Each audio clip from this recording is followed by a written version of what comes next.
You want something like, deep and raw and real? Or do you want something, a little funky? And I was like, funky!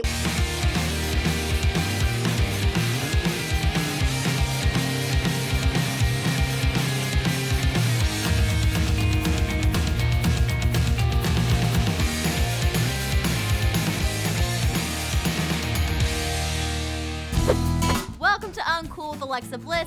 That's me, where we spent a lot of time this season talking to celebrities, musicians, and WWE superstars about middle school and high school memories before all the fame and success.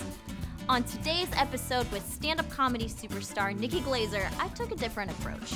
Nikki and I talk about one of the most exciting and frightening times in a teenager's life, the summer before going off to college. During our chat, we found out pretty quickly we had a bit in common. So let's drop in on my conversation with Nikki Glazer and hear why the awkwardness for most of us didn't end in high school, but followed us to the dorms.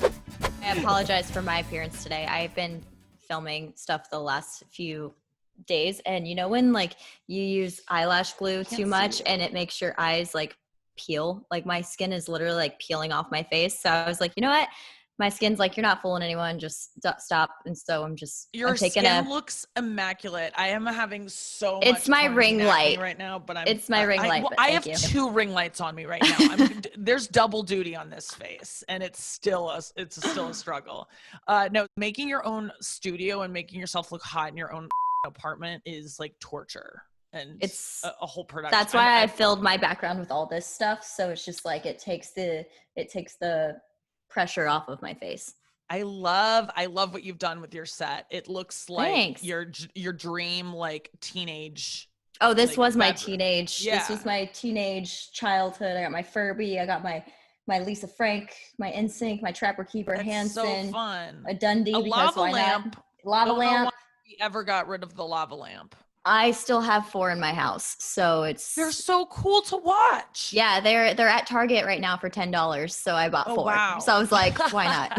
Yes. Like, why settle for one? That's a cool throwback that actually has value. I mean, I feel like they're very calming. I remember watching them when I was like, as a kid, watching them on my dresser, and just like for like, as I'm trying to go to sleep, thinking of like being scared of Bigfoot or whatever would keep me up at night back then. Right. And just looking at a lava lamp and being calmed by it. So we should all have them on hand. I should have one right now. They're the best. Right on literally, this desk. Yeah.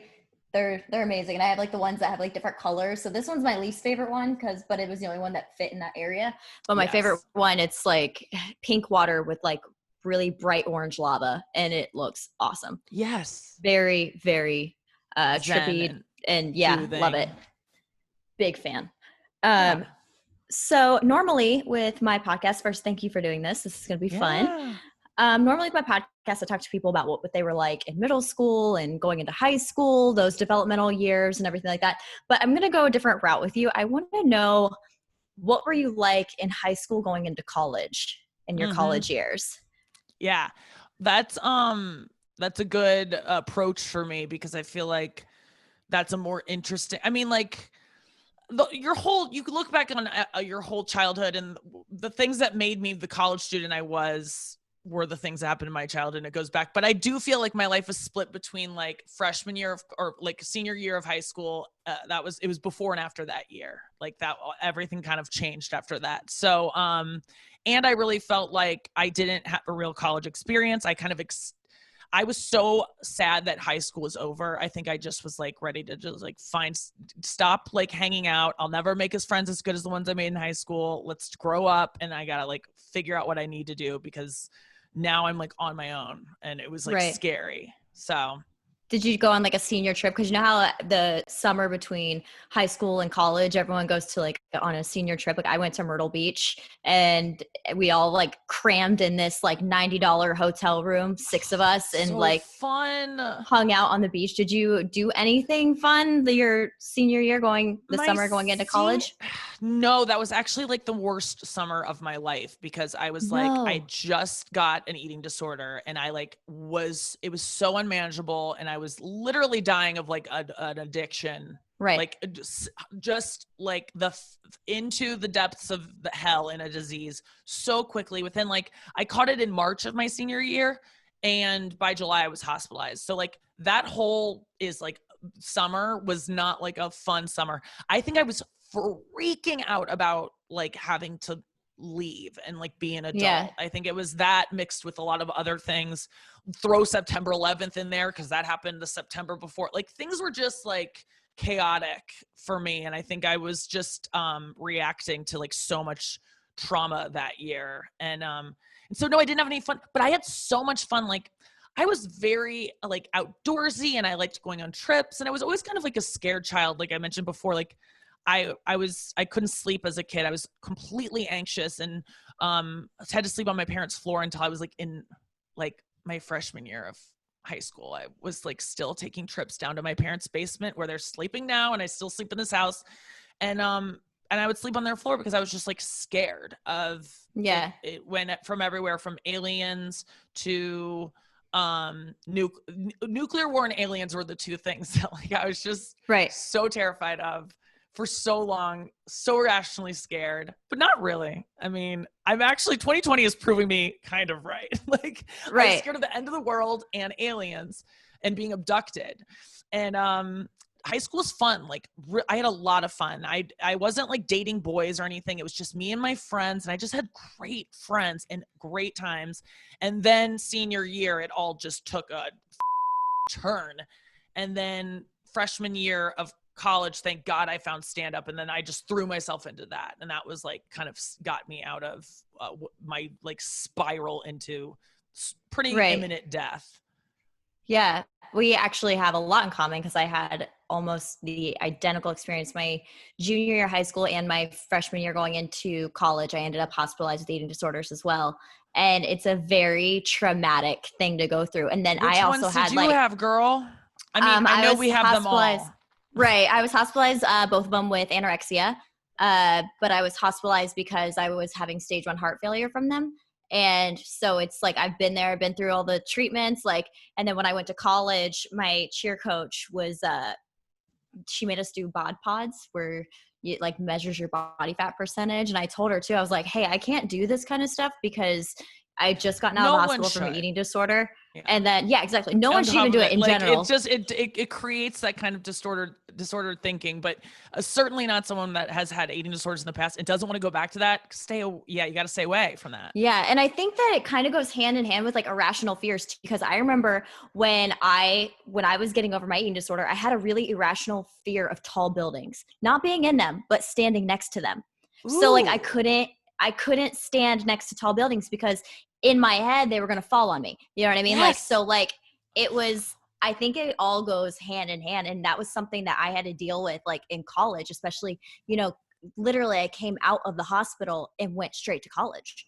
Yeah, so like me too. And living with a roommate and someone that I didn't know. Like, did you live in the dorms?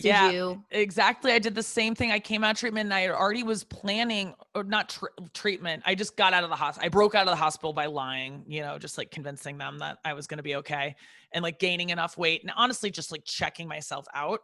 So I tricked them to get out of the hospital because as soon as I got in there, I was like, I'll do whatever I can to get the out of here. I will lie. I'll eat whatever you want me to. And I did drink all the Ensure. I'll drink whatever you want, eat all of it. Dude, I was on the Ensure train trying to gain weight to prove that I could go to college. And it's not like anyone was checking if I was going to get my period back. Like no one really knew. I could just like lie. And those Ensure shakes, I started watering them down with ice and making like, I want it as a smoothie. And just like, I would sneakily drink those Ensures, but not really, you know? Right. And I did enough to make people look the other way. And then I could go to college. And I went to the University of Colorado and I knew no one there. And I was very excited to go off to school on my own and like kind of reinvent myself and do something different than my friends. In Colorado, you like smoke weed. It was like such a good idea before I had an eating disorder. And then when I was like there, it was so hard to be social, but I managed. It was a goal to have friends, and I looked like a skeleton, and no one wanted to talk to me because I looked so weird, but I was able to develop and work on my personality in a way that it would supersede how I looked. And so that's why I got funny was like, I was so embarrassed with how I looked. I was like, oh, look over, like notice something else about me. And then people did. Because when they look at you, they automatically just see sick. That's Yeah. when you have an eating disorder, that's literally, they look at you and they know something's off. They And think you're weird, and they think Yeah. you're doing it on purpose, and they think you want to look skinny, and they're like grossed out by you, and they're threatened by you too, because like because it's not threatened, but they're girls are mad because you're like, "Ugh, that's even, I don't even want to look like that," and then they're like, ew, she thinks she looks good. Like people, it's like, no, we don't. no, I don't, and I'm only wearing shorts because like I have to for this, or a dress because I have to, and I can't wear pants and cover up all the time. I can't always dress like an Olsen twin and cover everything up, and sometimes you have to like, you look insane. And just in the cafeteria looking at I would eat these like gigantic salads at college. Like that's all I ate was like lettuce. You know the drill, like eating but not eating, and just filling your plate with just, and I still do it. I love vegetables. I just have to eat more of other things because I do like giant plates of leaves. Yeah. I'm just like, someone told me I eat like a runaway rabbit. Like that's just, like, it's true. That just like is rating like a Whole Foods dumpster. Like I eat these gigantic portions of food because you can when you eat vegetables. But I just remember girls in the cafeteria like whispering, and then I would see, I'm like so stealthy at like noticing when someone's talking about me, right, and just sensing that they're talking about me. And I know that everyone feels that way, and like it maybe is a sign of paranoia, but like I don't usually, when I get recognized or whatever now, I don't notice it because I'm not on the lookout for someone to make fun of how I look anymore. Right. But I used to be, and I just can tell when, because sometimes I do have like a crazy salad. I used to go to the salad bar in New York, 6 months ago, and I would load up this like ridiculous salad based on my old eating disorder days, but I'd really like dig into this thing. And I remember going back to my table, and I saw a girl like whisper to her friends about my salad. And I just was like, what? Like, what did you just whisper? What's so interesting? I know it's cute. Like, I just like called her out because it was, and this poor girl, she was probably just being like, that looks good. And I was like, right, what are you saying? Yeah. Talk about my salad one more time. Like, and they were probably just like, that girl got a good deal. Like, that's a good idea. Right. Or, they were probably they could have been like, I like her outfit. And I was just like, you want to say it louder into my face? And it's just like, but I'm so just paranoid of people seeing me that way. Do you still have that like run off of, and maybe it's because I still have disordered thinking around food, but do you still feel paranoid that people are worried about you, or that you might, oh my gosh, burden on society again because you're eating issues? So I have a friend that love her to death, one of my best friends, but so my cheat thing, like, you know how like you always have that one food that kind of introduces you back into society, that one food that you're comfortable eating even though you know it's not good for you. So mine first was because I just wouldn't eat anything, and so my first thing would be like I had a French fry, and that's what like kind of helped me, like after years and years and years and years of just therapists and doctors and not eating. And finally I was at Disney World and I had a fry, and that was like what kind of started me being able to get comfortable with food again. But now I have those friends that still think I'm sick, and they're like, it makes me so happy that you ordered that, this is so good. And I'm like, what are you like, this is like, what are you talking about? Like, you know what I mean? They like, they kind of glorify too much as if you're still sick. And it's like, this is something that I've worked to overcome. And you don't have to praise me every time I eat something that's not good for me. My dad does that. I mean, my eating issues have like bumped up until like, they're still going in certain ways. They've just gotten so much better. And like you said, I allow myself to have things that I used to have, like, never shall I ever touch a carb again, or like, I'll just never eat pizza again. I just guess I won't. I'm just never going to do it. Like those things that these rules I used to make for myself. And now I like bend them a little bit. I am vegan, so it limits me, but like like I live with my parents right now, and even yesterday my dad commented and was like, that looks like a really good lunch. And I was like, Dad, don't comment on my food. And it was like, Yeah. again, he was just being nice, but like Right. still there was a tinge of like, wow, Nikki, you're eating like a normal human being. I'm impressed and I'm proud of you. And Yeah. and it makes me feel so many things that I just like lash out. Yeah, that happened to me one time with when we traveled with wrestling. We were in we have a developmental program called NXT where you train before going on to Raw and SmackDown. And I was rooming with one of the girls, and she had known me in the past and known my issues and everything like that. And she was just like, I'm just really surprised with the amount of food you're eating. And I was like, what? And she was just like, no, like I mean it in a good way. She meant from like a good place, but I'm always like, learn how to word things before saying. And people might not even realize why that would be a problem, but it's like, it feels like a slight nudge of like, wow, you're eating a lot. And Yeah, then exactly. you as a past anorexic then feel like, oh my God, not only have I failed not eating enough, which used to be my goal, I'm now someone that people look at and I'm the opposite of what used to make me feel. And it's just like, it can trigger you a little bit. And yeah, but there's constantly things like, I get really right now how it manifests for me, because it's always been from a place of like, I'm not good enough. And I think for me, wanting to be like thin was obviously it was about control and feeling out of control. Yep. I was going away to school. I had a friend who died September 11th. Like there were a lot of things that made me feel like alien abductions, everything. And then I think not eating is just finally something I was very good at. But really, I mean, the amount of attention I got as someone who felt so ignored all of high school by boys, by other girls, by like, and I noticed that your looks mattered. And I just felt like it was unattainable to me to be one of those people. And then I lost weight and I got all the guys that I wanted to talk to all along. And it wasn't the story of like, oh, and then once I talked to them, I realized they weren't that cool. They were cool. A lot of people that I met that were great and finally wanted me in their group were awesome. And I'd missed out on all these people because I wasn't like thin enough or like wasn't hot enough. I just for the first time was hot, but I was only hot for like a week because then I looked too skinny. And then it gets scary. Yes, I was like, whoa, Nikki Glazer, like the hottest girl in school for legit, I'm not kidding you, a week. And then I lost a little bit more weight. And it was like, oh, ew, and concern. Everyone just looks at you with more of like a concern than that week desire. And the weeks leading up were just a dream come true of like, wow, people are talking to me that I've sought their approval, and I'm just now getting it in the last month of my senior year. It was incredible, but it like you said, it went away really quickly, and then it just turned into like just everyone's weird with you, and you lose your friends that you had before the popular kids talk to you. So then how did you deal with going to college and having a roommate of someone you didn't even know in a dorm, also feeling that way as well? Because like I know like me and my college roommate, we did not mesh at all. And where'd you go? I went to University of Akron. Okay. Because I really wanted to cheer for a D1 school, but I didn't want to go to OSU because it was too close to home.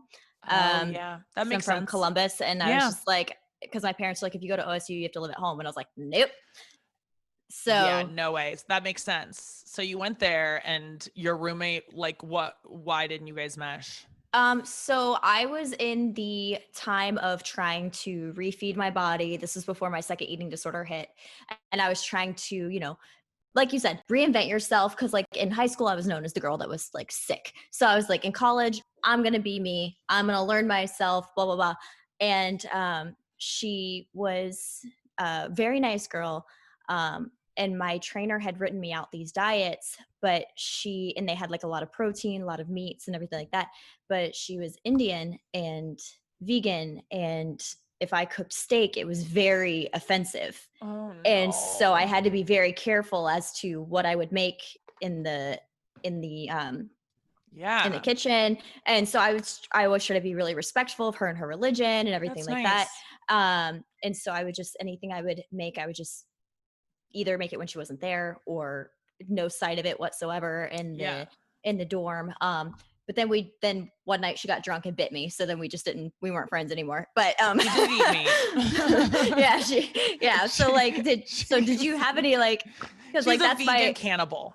Yeah, so I was like, that's like my funny like roommate story. I'm like, one time she got drunk and bit me, and because I was trying to get her out of a bar, and so like That's we just so funny. I think her body was just like, I need protein, just go for it. Like she was drunk, and like I remember when I was like vegetarian for a while, like I didn't know how to get protein. And I remember one time I like just broke it because like my body just took over. I was at a Panera in like middle school, and I just like grabbed this turkey from my friend's plate and just like shoved it in my face. And I blacked out when I did. I was like, I just ate for the first time in years I had eaten, but I think my body was just like, just do it. And I like just kind of zoned out. So I think that's what happened with your roommate. My roommate, I remember before I went off to school, I was like talking to some therapist and my mom was in the room because I remember my mom's reaction, but the therapist was like, you're not ready to go to school. She's going to die if she goes off. You guys are sending her to die. She should go to a school locally and stay at home. And she was like, so Nikki, what are you going to do if your roommate's thinner than you? And I was like, oh no, there's no way. No one's thinner than me. I literally am the thinnest person that I've ever seen in my, like, no one can beat me right now. And she was just like, but it could happen. And I'm like, there's just no way. And I just remember being like what's going to happen if my roommate has an eating disorder is pretty much what that was an omen of. And then I went on to have roommates that had eating disorders in their own way. And that was a thing because everyone does. Right. Like everyone's in some kind of flirtation with an eating disorder. It's rare. I would say 90% of women and maybe 70% of men. And these are my rough estimates based on no research. Are like have an eating disorder of some, like on the spectrum of some kind of eating disorder that could tip towards, the situations that you and I found ourselves in. Right. But, or that are like slowly like decaying your life. But I thank God I found stand up because I just was like, I'm going to just die. Like, I don't know what to do. There was no incentive to like figure it out because I had no reason to live. It was weird. Did you find, I read on your Wikipedia, because you have like a paragraph about having an eating disorder, which I've never even checked my Wikipedia. I'm sure it mentions it because I talk about my eating disorder a lot. But it said that finding wrestling was like your way out, or like your way of looking at your body differently. Like, how, can you explain that to me?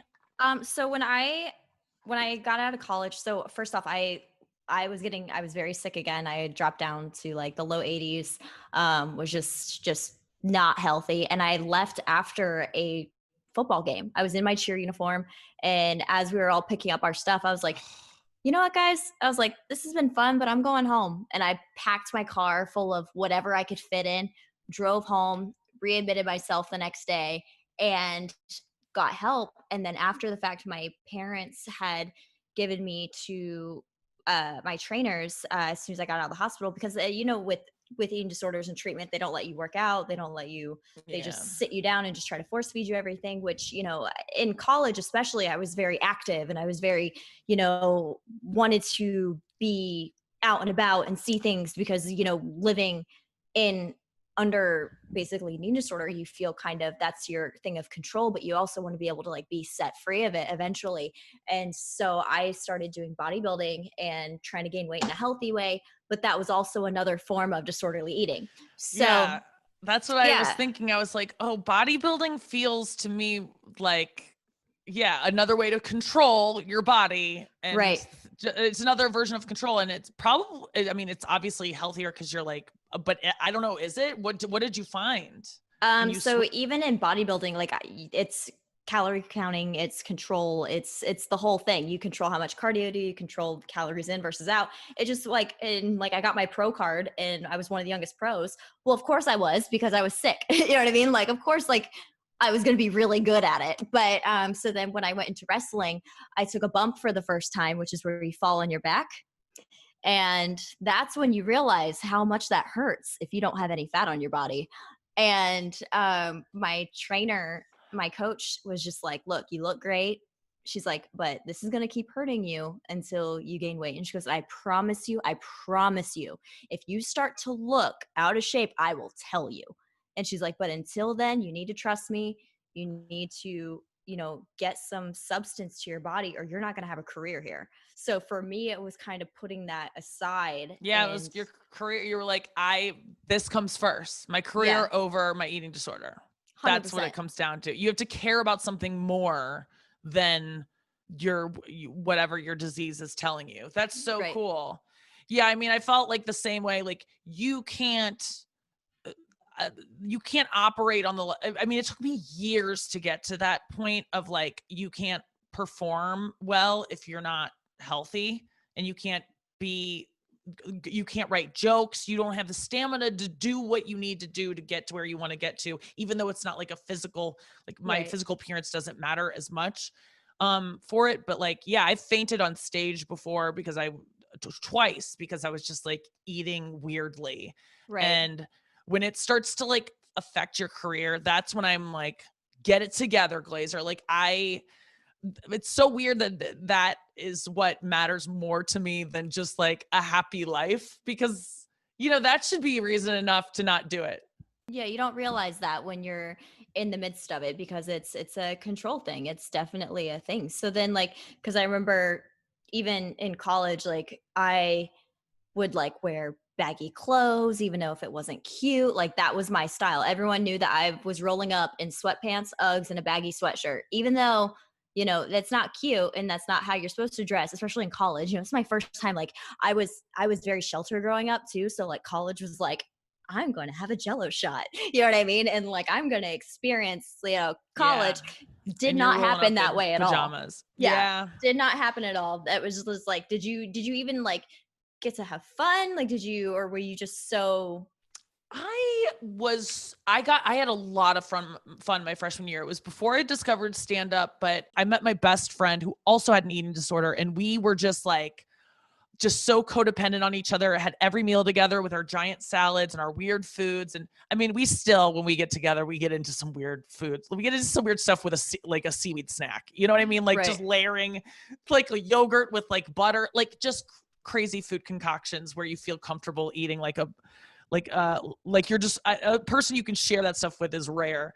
So I found her in college. So I had fun, but then I transferred to University of Kansas my sophomore year because I don't know. It was an impulse decision. I had visited there during my spring break at Colorado my freshman year, and they were like in the Final Four when I visited. Like they got into the Final Four, and like the campus lit up, and it was the most fun night that literally ever was at that school. And that's what got me to go there. Then there was never another night like that. Right, you were at the epitome of the fun, and you're like, "This is where I'm gonna go. Like this every night. It. Yeah, yes, it was like being in New Orleans for like Mardi Gras, even though like if you like that kind of thing, and expecting that from the city every day. And it was just like it was a good college experience, and I'm glad I moved to Kansas City because that's when I started like really getting into stand-up and got into like the stand-up comedy scene in Kansas City, and then from there was able to just like keep doing it through but I was really focused on stand-up. Like schoolwork was whatever, just pass. I don't care about grades. I'm not going to use this degree. And I don't even think they check your grades if you just get a degree. Like who cares? Right. So minimal effort there, even though I used to give it the most effort, and not the most, but a lot of effort in high school. I cared a lot about my grades. And I just worked at stand up and getting better at it. But no, I didn't like have I have a couple good college social stories, but like I wasn't like going out every night. I kind of look back and wish I would have, first of all, traveled abroad. Like, oh my God, why didn't I do that? Just one semester somewhere cool would have been so smart, but I couldn't let go of stand up. Stand up wasn't in Europe, or like I didn't feel like it could be. So I just was like, yeah, I never did. Did you ever go abroad? No. So I only started traveling when I got with the company. So like before WWE, I had hardly left Ohio. Like I was just, because Columbus is such like a hometown Friday Night Lights kind of place. And you just didn't leave. And my hometown, I went back for like the 10-year high school reunion, alumni weekend, we call it. Everyone comes back every year, and it's a tournament. It's a softball tournament. And every grade from like class of 85 to class of 2019 plays in a softball tournament. That's so fun. It's a whole thing. The whole city like shuts down. All the bars are open. Like it's just for alumni weekend. And I went back and saw everyone. And of course it was like while we were doing a documentary. And so like I had a camera crew with me. So I was that person. And God, like I was like kind of my like, dream is to go out and be like, oh, I just want to let you guys all know that I'm a TV star now. I've been in a couple movies. Like I'm famous and all my dreams came true. And what are you? Not really, but like that was my dream. That would be horrific now. Like you're saying, like that's so embarrassing to have a reality crew. Cause I did have I like produced a reality show to follow me around, or like I hired a guy to like follow me around. Cause I was just like, I'll put together something. And it's humiliating. It's like, I wish it's that not I as didn't fun have as to it do sounds. Yeah. I wish I didn't have to, but I have to for my career. Like it'd be a cool thing to do. And it isn't as cool as it sounds. No. The only cool thing that came of it was that there was those girls in high school, you know, the ones that were just like, didn't give you the time of day. Come up hugging me. Oh my God. And like looking at the camera, like, it's so good to see you. And I was just like, okay, I see how that goes. Oh my no, but God. it was so funny and like so embarrassing. But yes, so we have alumni weekend and it's just like one of those things like, but everyone's like still there doing the same stuff. And like part of it's like almost like you're like, oh, that's awesome. And then part of me is like, I'm so glad that like I travel now because I appreciate the small town feel. I never went abroad, but getting out and traveling the world with WWE, it's made me appreciate how close knit my hometown is. Yeah, I appreciate home too. Like I've lived in New York and LA, and I'm now in St. Louis for the quarantine, and I'm now looking at apartments to just stay here because I really do. I wanted to get out of here so badly and like never live here, but this is where my life has led me. And I'm kind of like, oh, it's kind of nice here. I like it. Like I kind of envy the people that stuck around and like married people from high school. I'm like, God, there's no one left anymore. Like I was even thinking like, oh, at least I know people from high school. Like maybe I'll like date someone from high school was cool back then. Cause at least I have some foundation of knowing some people in town. Cause I just moved back. And they're all married to each other. I feel there'll like be a new batch of single people soon, but yeah. Yeah, that's how it was like. So it's so crazy because like when I went back, I was like, oh my gosh, you married you and he married her and everyone's like just married and with kids. And I'm just like, oh my God. And so like, and then I tried the whole like, you know, talking to someone from high school, but then you're just two completely different people. Yeah. And it's crazy to see like how much you change, even though like I never thought I changed. Like as a person, everyone's like, oh, you're the same person, which is great. But like your ideals and your, you know, the things that you want out of life just change so drastically that I was just like, if I lived here, I would go stir crazy. Like I wouldn't be able to live here. I mean, I still dress like I did. Like, you know, I still dress and like, this is from high school, by the way. This shirt is from high school. Still have it.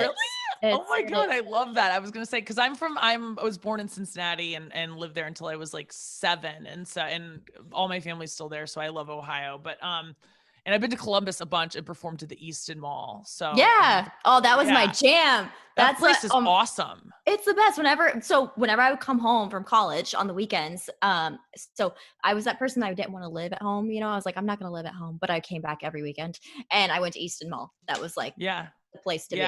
It was, there's a Funny Bone in that mall. And so I've spent a lot of as early as like last year, I was there like getting ready for my special and doing that club.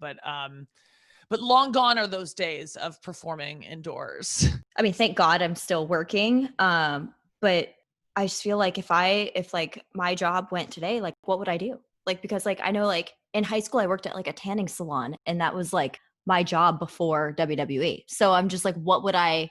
Yep. I know. Well, that's why I'm also thinking of alternative options for what I could do, because a stand-up used to be like, that's what I do. Like if all else fails, I can always perform live. Like, and that was kind of like, that's just what I cut my teeth doing. So I know how to do it so well. But the thing is like, once I stopped doing it, I was kind of like, this is nice not doing this every night. Like I was out every single night because to be great at stand-up or to be as good as I want to be, you got to like run that all the time. You got to be in Right. the gym every night. And now I'm like, you know, there's opportunities to maybe go out and do clubs here and there. But unless if I'm doing it constantly, I don't like to dabble because it's just, I'm not able to perform as well. You know, Right. it'd be like doing a match without any for months without training and just doing it like out of nowhere, doing one. It's just, Oh yeah. and it's hard. It's really hard to, and I kind of maybe just feel like I have to let it go instead of just doing it sporadically. And because it's So all or it's nothing. like for all me. or nothing. Yeah. Yeah, because I don't want to do something at the level that I know, like I can't do it at the level I want to do it. It bothers me. So what I'll do is adapt. Like either my live show will change into more like, you know, sketches or videos or song or dance. I don't freaking know. But I don't know.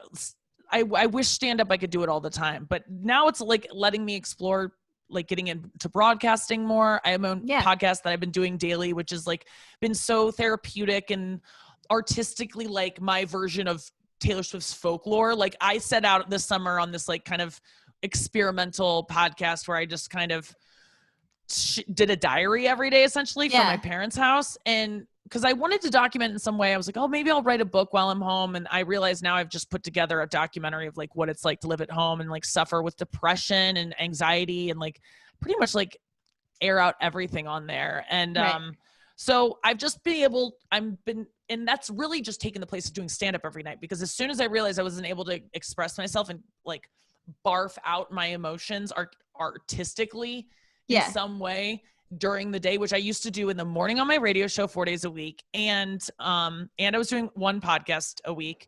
And then I was also performing stand-up every night, like 2 to 5 sets a night sometimes. And like 5 nights a week at least. Oh man. And so it was just, and that was for 10 years or, you know, the past 2 years have been the radio show too, but there was so much output and then it went to freaking nothing. And so I just decided to make my podcast daily because I'm like, I need to get something. You need out. some kind of outlet. Karaoke in my parents' living room. Like that's how much I needed like attention and to perform and let it out. Like in fairness, I do karaoke in my living room with my boyfriend. Fun. Yes! It's so fun. And he's a musician too. So I'm always like, I can make you feel really good at karaoke right now because I'm just really bad at it. And so, but I love it. And it's fun. And like, and especially I love that you say it's like a from my parents' house. So is this the house that you grew up in, the same house? Yes. So did you like, is house. your room the same decorated as it has a couple things. It has a couple artifacts from when I used to live there. There is a Dave Matthews Band Light Switch cover because I was desperately in love with Dave Matthews. The band, sure, but like Dave Matthews set off whatever I was into in a big way.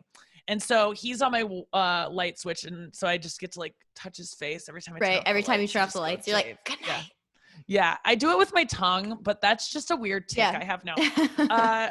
And then I have it's funny because a part of it's crumbling off, but I have like my initials on the wall, like these like, and my initials are energy. Like, so I used to like love that about myself, like energy, like that's my initials. Like, so from high school, I got like, I was such a narcissist even then of like just my name everywhere, but it's subtle, but the G is like crumbling off. So it just looks like, you know, it looks like a girl's bedroom who went missing in like 1999. And her mom has like kept up some things, but not too much. So I wish I still had like the collages and like pictures of John Mayer. It would be so funny to see. I would give anything to have preserved the I used to have, just a picture of my room. Any young girl listening right now, take a picture of your room because you'll want to go back and look at like all the weird stuff you had because you don't remember. Oh yeah. Alexa, you've recreated yours behind you, which is a great reminder. I've recreated mine. I've got my Hanson poster, I've got my Furby, I got my Ryan Cabrera CD, I got my NSYNC DVD. I'm just recreating everything I liked growing up here. But my bedroom was a little different. It had a Taylor Lautner poster and it said Team Jacob and all that, you know, I was a Twilight that time. Oh my gosh. Well, that was my college time. My college dorm had pictures of Taylor Lautner, even Taylor Lautner. Okay. Yeah. He was never my type, but it's so funny because girls, we were either like, I'm trying to think, no one did you I assume have seen Saved by the Bell, but probably are too young to have appreciated it growing up. But like, girls were either Zach Morris or AC Slater, but no no one was really AC Slater. We were all into Zach, and I Right. recently got to like do a sketch with him on Jimmy Kimmel Live when I hosted it. Like I got him to like appear in one of the things, and I had the same I'm sure interviewing Taylor was like amazing for you because your childhood self is just like, if you could tell your childhood self that you would be talking to this person today, the thing is, I think I would have been like, yeah, I believe it. Like I was so confident that I was going to meet my childhood crushes. And that was one of the biggest things that spurred me to want to be a celebrity or be famous, was so that I could meet Dave Matthews. Because my friend Hala one time was like, because I was like, I can't wait. I'm going to meet him someday. I just know it. And she was like, no, you won't. Yeah, right. Why would you ever meet Dave Matthews, Nikki? She was like, thought I was insane that I thought, and I was so offended that she thought I would meet him. So that day, I remember I did.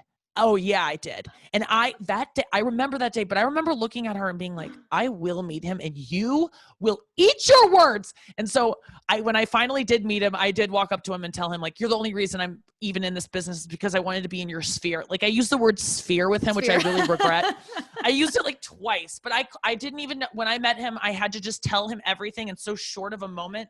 And he didn't even know I was like a comedian or what. I was at Sirius XM, but he just was meeting a bunch of people that worked in like, advertising and promotions and like, the financial side of Sirius. And I was just in line with a bunch of people and I had like 1 second to just like shoot my shot. And by that, I mean like just let him know how I felt about his music. But I got to go to a listening session where I just like watched him play us his new album. And we just all listen. He didn't play it. He pressed play on a thing. And then we all sat and we're just like in a room. Well, I was 3 feet from Dave Matthews watching Dave Matthews listen to Dave Matthews. And it was really, I regret a lot of things about that day. I could not keep my cool. It makes me realize like, I don't know. I think I'm cool until I meet people that I really, really love. And I can't keep it together. That's why I'm scared to meet Taylor Swift. I just was like, I was bumbling all over my words. And at one point I came in with too much energy. He like asked the group, it was like a small setting of people. I'm sorry I'm going into my Dave Matthews story, but it's been a while since I've thought of this. And this is kind of funny. So I was working at Sirius as a host on my show. And Sirius knew that I loved Dave Matthews. And it was like that at our kickoff meeting, there was like a guitar hanging on the wall that had Dave Matthews' signature. And with all of this like boardroom of people, I was like, and is it cool if you guys like leave and I just like lick that guitar for a little bit? Like I was just saying weird things that like led them to know that I like love Dave Matthews. And they have a Dave channel. And I actually am the voice of the Dave Matthews Dave Matthews Band radio channel 72, I think it is, on Sirius XM. But this was long before that because I just started my show. And then one day my producer was like, you're going to meet Dave Matthews. And I think I had like a day's notice and I was losing my mind. I was a little nervous because I wanted to meet him under a different circumstance where he like knew who I was kind of. Yeah. And he so knew of you as much as you knew of him. Yeah, and this just wasn't that. So I feel like the next time I meet him, I will get to have that where like I want him to know who I am, I hope. And I hope he like kind of respects what I do. That's all I could ask for. But so I go into this listening session and Baba Booey from Howard Stern, Gary Delabate is sitting behind me during it because it's all like it's just a select group of huge Dave Matthews fans like within Sirius, and we're watching Dave Matthews like bop along to his own music, and I'm just like feeling it, like I'm so excited, like, and it feels like I'm in a dorm room of a boy I have a crush on, and we're listening to Dave Matthews, which is always like the vibe that I wanted, right? But it was Dave Matthews plus like 15 other people. And I was just like, that's Dave Matthews' knee. I can't believe I'm looking like I'm in the same room as his finger. Like I was just like, I was going nuts. So at one point he was like, the song ended and he was like, we only have time for one more song. Like, what do you guys want? You want something like, deep and raw and real? Or do you want something little funky? And I was like, funky! Like I yelled funky like too hard. I think I even said it with like some like funky, like I was trying to be like sexual. I don't know with some sass behind it. Literally, I don't know what I was thinking. I just like gave him what I thought he wanted. So and And Gary literally put his hand, he had to reach across people to Baba Booey had to put his hand on me, and he was just like, it's calm down. Like, it was that uncomfortable. But I was like, and I wasn't on anything. I was just like, I have no excuse for my behavior, but it was so humiliating looking back on it. But I just am very uncool around people I love.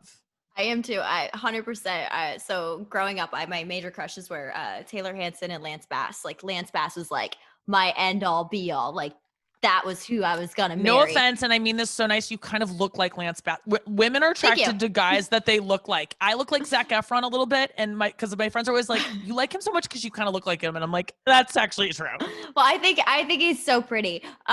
He's so pretty. That's the biggest. He's so pretty. Ever. So thank you for saying I look like him, because I think he's very pretty. No. And you don't look like. I mean, you don't look like a boy, but you guys have the same kind of like. You could be siblings, and you're both like the hot siblings from a cute fam. Okay, go on. And I didn't meet him at the concert, but I was at an NSYNC concert, and I remember they like come down on this like little area, and then they like walk around over all the girls that are screaming. And I was like, "I love you, Lance," and like he didn't say anything back, but I know he heard me. He just sighed.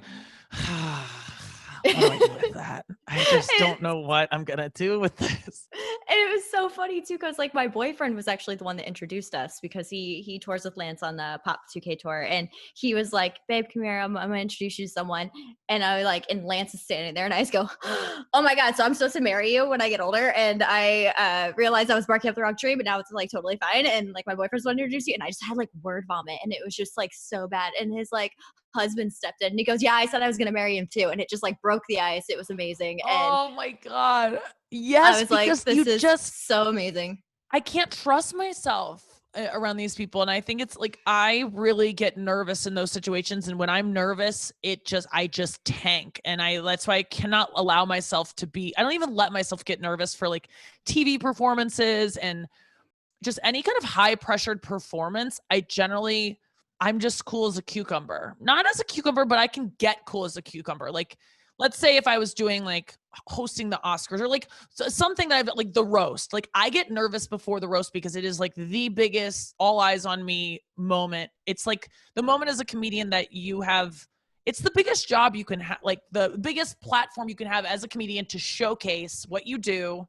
But it's also a set you've never done, or if you've done it, you've only done it at clubs. You've never done it in this setting. It's a set you wrote within the last month, which is also like not what comedians do. Right. But yeah, celebrities like Taylor Swift, I blacked out when I met her, and I wasn't even as big of a fan as I am now when I first met her. But I don't trust myself to. I almost don't ever want to meet her or Zac Efron. I think I would just not be. And Jennifer Aniston. That's my three that I'm like I would be ridiculous and just embarrass myself, and it wouldn't go. Oh, 100%. Those are really what if you met Dave Matthews again, and he is like, "Oh my god, I've seen your stand up, but you're also that funky girl." What if he recognizes you as like, you know what I mean? The girl that yelled funky. I would love if he did, because that means I could apologize. I feel like the time when I meet him, I'm going to be like, I was in this session with you and I yelled funky like too hard, and I really regret it. And you've got to remember it. And he would be like, I don't remember it. Like, I know he like did. That's the thing, is there are so many women like me who are like, have thought about him and thought about marrying him and are literally in love, like as much as I felt like in love with someone as you can. Right. Because I've only been like, I haven't been engaged. I've been in one like serious relationship, and I loved him, but it was a similar feeling to the feeling I had in high school about Dave Matthews. Like I truly felt like in love with him. So what if you had to roast him? Oh, I would love it. I would love to roast him, because I could trash him for so much stuff. Like, as you would, like, I mean, I can trash anyone, but I know him so, I would love to roast him because I know him so well, and I wouldn't have to do as much research, because for these roasts, there's so much, like Bruce Willis, I was like, okay, I know he was married to Demi Moore. I know Planet Hollywood. I know Die Hard. I know like him crawling across glass. Like I had these like images of him, but I wasn't as familiar with his like body of work as I should have been. And then you have to like get to work, and like really, it's so much work doing roasts. And so I've taken a lot of your time, so I'm going to ask you the last question, if that's okay. Yeah. What, after everything you've been through, after everyone you've met, after your success, What would you go back and tell yourself when you're the most uncool? Um, huh. I feel like I still feel uncool, to be honest with you. Like I don't feel so and there are days where I feel so deeply uncool that I mean, I could have told myself last week, like, listen, everything's fine. You're cool. But if I like back in high school or something, when I felt the most uncool and like to tell myself how good it would be, I would be like, okay, listen, it's going to be wild what you get to do and how like famous you get to be. All these things that you want to be right now, you're going to like get to be them. Not as much as you want. Like you're not going to be Jennifer Aniston famous, but like you're going to be like somewhere close to that. But that is like, it's not like it's off limits to you, but it's probably isn't going to happen. But then it's really going to be off limits because like a pandemic is going to hit and like it's going to cut off any access to that realm of fame. And there's this thing called TikTok. No, I would have like warned myself. I would have just said, start meditating soon. It's what do we get to talk to this person and give them advice? I would have shook her and said, start meditating as quickly as you can. Incorporate it into your everyday life because it will be the only thing that keeps you afloat in the spring of 2020. Yeah, I would have said that. And you're going to meet Dave Matthews.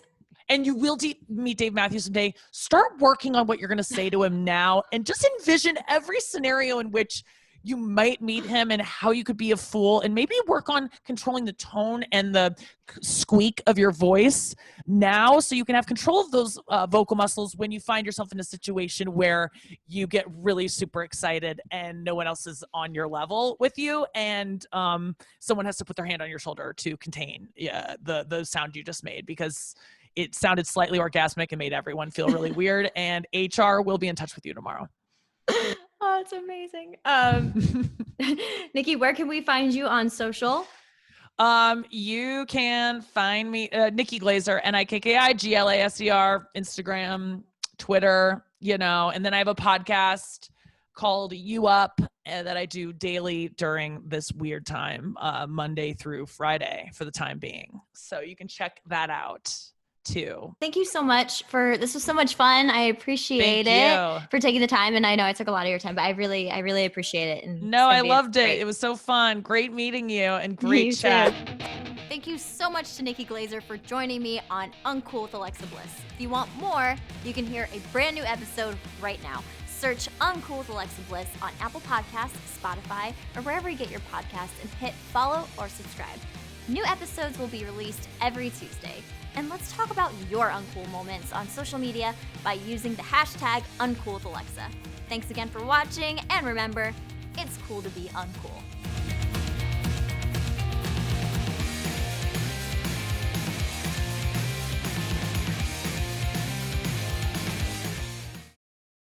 I was watching your stand-up and my boyfriend goes, I've heard half this stuff come out of your mouth. You guys are pretty much the same person. I love it.